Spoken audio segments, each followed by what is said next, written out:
Hey guys, this is North back again with another video. Today's video, I'm coming to you with my top 10 citrus fragrances of 2023. So I did have a citrus, top 10 citrus list last year. I don't believe it's been quite 12 months, but since the summer is pretty much here, at least for me, I wanted to go ahead and get it out of the way. Now, these are my top 10 citrus-based fragrances. This is the bulk of what I'll be wearing over the summer, meaning I'll be wearing more citrus-forward fragrances than not, but I will try to come with a my top 10 summer list that is separate from this particular list.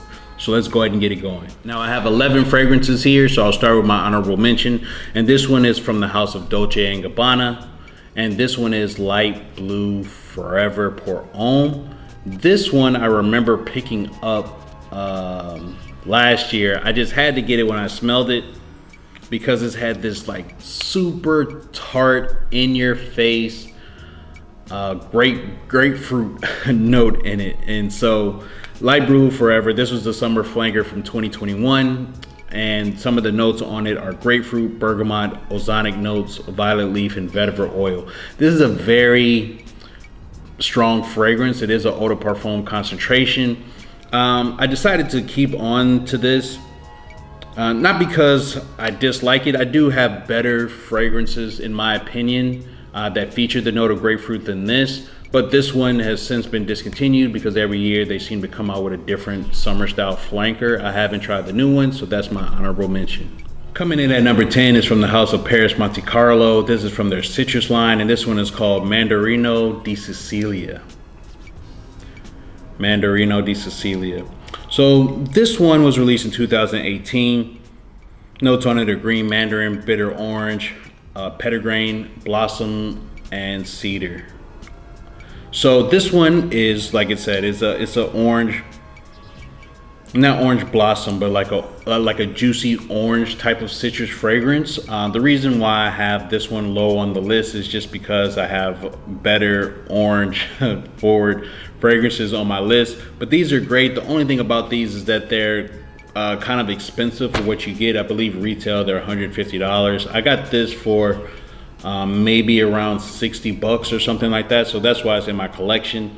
I do plan on going through these during the summer, and after that I don't think that I will replace it, but some people really love them, and they are good for what you get. They do have a lot of naturals in them, and that's why I put them on the list. Moving on. Number 9 on the list is one that I had been wanting to get in my collection for a long time. I was able to pick up on the original formulation of it for whatever that's worth. And this one is from the Allegoria line of Guerlain, and this one is called Pamplelune. So as I said in a previous video, the labels have changed. This is a tester bottle, so the plug I got this from, he put this on top because I told him I wanted a cap. But this is a grapefruit, one of the grapefruit fragrances that I was talking about. It's not as like super strong and tart and rindy as the other ones. The only thing about this one being, and I don't think that I would do that in the future, meaning picking up vintage or older formulation citrus fragrances, because on this one I believe the top notes are gone, but once it dries down it turns into the fragrance that I'm used to. So that gives me a chance to at least see if I want to pick it up, the regular one on a deal if I do. But I am kind of waiting for this one, Pamplelune, to come out in the new Forte that they have. They've come out with a couple Fortes, the Rosa one and the Mandarin one, but not this one. So if they come out with the Forte, I may pick that one up. So I have this one at number 9. Number 8 on the list, I'm going back to the house of Perris Monte Carlo, and this one is called Cedro di Diamante. And this particular one, Cedro di Diamante, this one is my favorite out of all of them. I only own 2. The other ones I just didn't feel like they were worth me buying, especially even getting them at the cheaper price. But this one was released in 2018. This one has citron, lemon, lime, lemon verbena, pink pepper, and Sichuan pepper. And again, this one's my favorite from the line because it's lemon forward, and that's probably my favorite citrus note in fragrances. So I just love this one. it's good, but again, it's at number 8 on the list because I feel like I have better citrus fragrances on my list. But these are all great. That's why they're on my top 10 list. These are not my only citrus fragrances. Let's keep it moving. Number 7 on the list. Before I get to that, I forgot to mention that lately I've just been into a lot of designer fragrances lately. Usually when I get designers, they're usually from the like exclusive line or the private line of that. But just generally, I've been into a lot of designers. Like recently I talked about picking up a Zara fragrance, and even some of these, the ones at the top of the list are for the most part designers. Some of them are not. So let's keep it going. Number 7 on my list is from the House of Chanel, and this is from the Let's exclusive line. This one is Eau de Cologne. This is one fragrance I really wanted to get in my collection. I did want the 200 ml, but only if I could get it at a deal, which I was able to. Because it's so simple and so light, it's quite expensive, but I was able to get it again for a deal. This one was released in 2007. The notes on it are lemon, bergamot, citrus, petitgrain, and tonka bean. I talked about this recently in my weekly rotation video. And on this one, again, it's in the same realm as the original 4711. 4711 literally does last like 10 minutes, whereas this one lasts longer, and the tonka bean on the dry down makes this a little bit more unique of an eau de cologne style than other ones. It is beautiful, but again, it's quite pricey. So this is kind of why I have it a little bit lower on my list, and I also kind of enjoy the other ones a little bit more. Let's keep it moving. The next fragrance on my list is from the house, the niche house of Premier Note, and this one is to me the only one that is worth buying from the whole house. I don't know, actually. I've tried a lot of them, maybe about 6 or 7, and this one is the best of the bunch. To me, it is the most realistic orange smelling fragrance, the peel and the juice, and this one is called Orange Calabria. This particular one I love a lot. It actually should be in the top 5. It's not at the moment, and I was happy to pick this one up. Again, it's the most realistic orange smelling fragrance that I've ever smelled. It's much more realistic than the Mandarino one, and this one doesn't, I don't have a release date on it, but the notes on it are bitter orange, Brazilian orange, petitgrain, orange blossom, and mint. And again, this is a summertime classic. If you've never smelled this before, you should definitely try to get your nose on it. If you love sweet, kind of sour, rindy, citrus fragrant scents, this is one that you should definitely want to try. To indicate, which is what I'll do with most of the remaining like top 4 or 5 fragrances, is indicate to you how much I love these fragrances, because citrus ones you go through a lot, and a lot of them don't come in larger bottles. I was able to pick up, I have 2 more bottles of this, so hopefully I'll have it for a long time. That's how much I enjoy the scent. That's how much this one is better in comparison to the rest of the line. So definitely, if you haven't tried Orange Calabria, if you have an opportunity to, if you're into those type of citrus-based scents, you should definitely check that one out. Moving on. Now we're into the top 5. It's murky water. Some of these could be interchangeable, but these ones are my top 5 citrus-based fragrances in my collection. Now we're going to talk about the House of Hermès, and this particular one is Concentré de Pamplemousse, which is the eau de toilette version of the Eau de Pamplemousse Rose. So I have both of these, and this is my second bottle of this, and so I was able to get a deal. I was able to find the Concentré for a good price. I'm putting this one on the list over this one because it does last longer. This one contains vetiver in it. It only lists 3 notes. It was released in 2011. Grapefruit, rose, and vetiver. The eau de cologne one, I can't remember what else is in it besides grapefruit and rose, but both of them are great. They smell very, very similar. This one lasts a little bit longer. That heavier note of vetiver allows it to last a little bit longer. I don't know if this comes in a 200 ml, but what I've realized with these Hermès is that in the 200 ml, they don't have caps. So that is, for me, aesthetically extremely annoying. So again, as you see, I do have 2 of these, even though one's eau de toilette and one's eau de cologne. That's how much I love this particular fragrance. This is also another better grapefruit forward summertime fragrance than the Dolce & Gabbana one. Let's keep it moving. Number 4 on my list is from the house of Dior. This one is just one that I absolutely love. It's at number 4, but still it's a number 1 summertime fragrance, just not on my list. And this one is Dior Homme Cologne. This is my 125 ml bottle from 2013. Notes on it are Calabria and Bergamot, grapefruit blossom, white musk. So again, I'm running out, if you could see, of the 125 ml. This is again the 2013. I have a 75 ml of this is again the 2013 version. So after I run out of that, I'm not sure which I'm gonna go to. I think I'm gonna save this one since this is the 2013, but the 2022 version does smell exactly the same.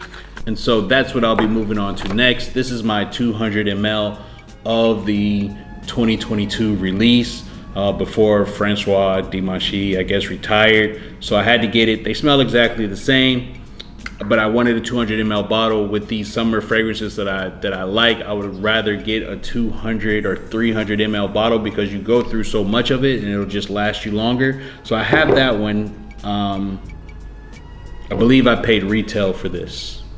And so the only reason I have this 75 ml instead of having 125 is because I sort of got a deal from one of my guys, and miscommunication, he gave me the 75 ml, which is not enough for me, but I think I have enough if I add everything up together.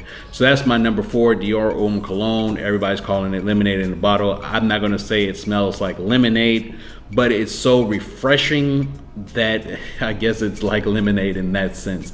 Dior Homme Cologne, if you haven't smelled it, it should for sure be in your summer fragrance rotation, no doubt. Moving on. Number 3 on my list is one I did a video on as my summer grail fragrance, which it is, because the grail is something that's hard to find, something that's coveted. And because this fragrance is so expensive, I finally was able to get it. I think I got like 20% off, and this is from Parfum Aroma, and this one is Aqua Viva. This is probably the most potent lemon-based fragrance that I've smelled. It was released in 2006, and the notes on it are Amalfi lemon, broom of volcano, and cedar. That's what's on the list. I did have lemon lime from Mancera, which smells similar, but it's nothing compared to this one. I did spray it on this hand, and it's just a great like lemon woody fragrance that does last a long time.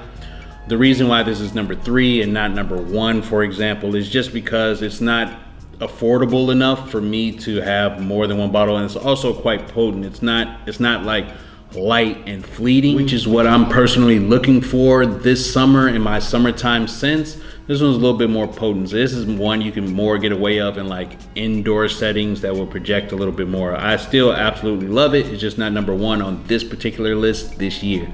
Moving on. Number 2 and number 1 on my list this year are toss-ups. Either one could be 1 or 2 on my list. I'm just absolutely in love with them, but they are like newer finds for me. But they're just wonderful citrus forward scents, and they're just high class, as all of these are, especially the top is all 10 of them are high class scents that have a lot of naturals in it, except for the honorable mention. So any of them are good, but these are my personal top 10 ones, and I'll put this one in number 2. It's from the House of Chanel, from the Lizzo collection, and this one is Paris Deauville. This is a 50 ml that I was able to get for a steal. As you see, I'm going through about half of it. Now, Paris Deauville, this one was released in 2018. I'm not exactly sure if this was one of the original 3 that were released. I believe so, but it has basil, lime, Sicilian orange, bergamot, petitgrain, lemon, hedione, jasmine, and rose. And I'm still just completely obsessed with this scent. I just love it. It has the citrus in it. It has enough character. It's not just citruses in it. It does, but it has so much more character to it with like the hedione and the jasmine and a touch of rose to it. But it opens up with bright, tart citruses, which is like my thing. So Paris Deauville, number 2, comes in a 50 ml and 125 ml. I have a 125 ml of Paris Deauville. Okay, so I have that one. That's how much, you know, I love it. And I already have a backup bottle of Paris Deauville, another 125 ml bottle. So I believe one of them's 2022, the other one is 2020. But seems like I should have enough of this, but I'm just trying to indicate to you how much I enjoy these ones that are top on my list. I tried to just square myself away so that in the future, I just want to just wear a handful of citruses. I just, from the beginning of my journey until now, you know, you're always trying to find the next best thing, even with finding citrus in summers. And you could just have as many as you want, but when I find one that I like, I kind of just want to stick with that and just interchange those 4 or 5 fragrances in the hotter months. And so that's my plan. Let's move on to the number 1 and quit wasting time. Number 1 on my list this year is another designer. It's from the competing brand, the House of Dior, and this is Eau Sauvage Cologne that I just talked about. I did a review on it, and I just talked about it recently in my my weekly rotation video. This one I just came across and just completely fell in love with it, just in first scent with the bright citrus opening, but also on the dry down with the vetiver. So let's go through the notes. This one was released in 2015. Calabria and Bergamot, Grapefruit, Mandarin Orange, Petitgrain, hedione again, and Vetiver. And this one has, as I mentioned previously in relation to Dior Homme Cologne, this has a lot more personality with that Vetiver to it. It puts it more in the category as like a flanker to Eau Sauvage, but it's more citrus forward. This is something that you can wear in the summertime. It projects, it lasts longer than Dior Homme Cologne. Dior Homme Cologne does surprisingly last longer than you would think, at least on my skin. But this one is just a full-fledged summer scent. And again, people are not talking about this. I don't know why. I don't think that I can talk about it enough because this is a staple summer scent for me. So again, like with the other ones, I'll indicate to you how much I like it. First, when I talked to my guy, he said so this is 100 ml. I paid retail for it, and this is affordable. You know, relatively speaking, it was like $140 or something like that for 100 ml retail. So I was able to get it. So it's the same. It's in the same ballpark. I believe the Chanel Lizzos are a little bit more expensive than even this. And this one right now is my number 1. If you haven't smelled it, you should definitely check it out. I have a 50 ml bottle of it that I got because the guy that I knew said he only had access to getting 50 ml. So I have a 50 ml unopened. I don't know if I checked the batch code on it. I don't think I checked the batch code on this. But again, it was released in 2015. It's not quite 10 years old. 2 more years, it'll be 10 years old. But what I did find, for what it's worth as far as citrus fragrances are concerned, was I got a deal on another 100 ml bottle. But this particular 100 ml bottle is the original formulation. This one was manufactured in 2015. So since I found this from one of my plugs, I didn't buy this one at retail. Because I checked the batch code on it and it said it was the original formulation. That's the main reason why I got it. I probably would have bought it anyways, just because that's how much I like the scent. So I'll save that one. Whenever I go through this, I'll then pick up the 50 ml. But this is going to get a lot of wear this year. Right now, this is my number 1. But again, Paris Deauville and this one are a top up. But anything that's on this list are high quality citrus scents. You should definitely get your nose on them if you're looking for summer scents for this summer.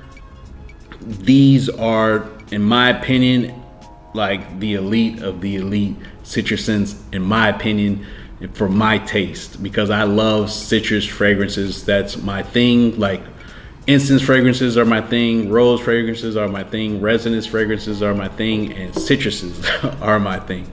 So that's pretty much it. What are you going to be wearing this summer? Let me know if you've tried any of these citrus summer scents. Do you enjoy any of them? Please let me know in the comments. I will try to come to you with a top 10 summer list, which will not feature these, which will feature some other fragrances that will, of course, have citruses. Even deep resinous scents have citruses as top notes, but that are not just citrus forward scents, just something that are more kind of well-rounded and not one-dimensional. This is just almost a one-dimensional type of list. That's one of my favorite things to talk about. So please, again, like, comment, and subscribe. I'll see you on the next one, guys. Peace.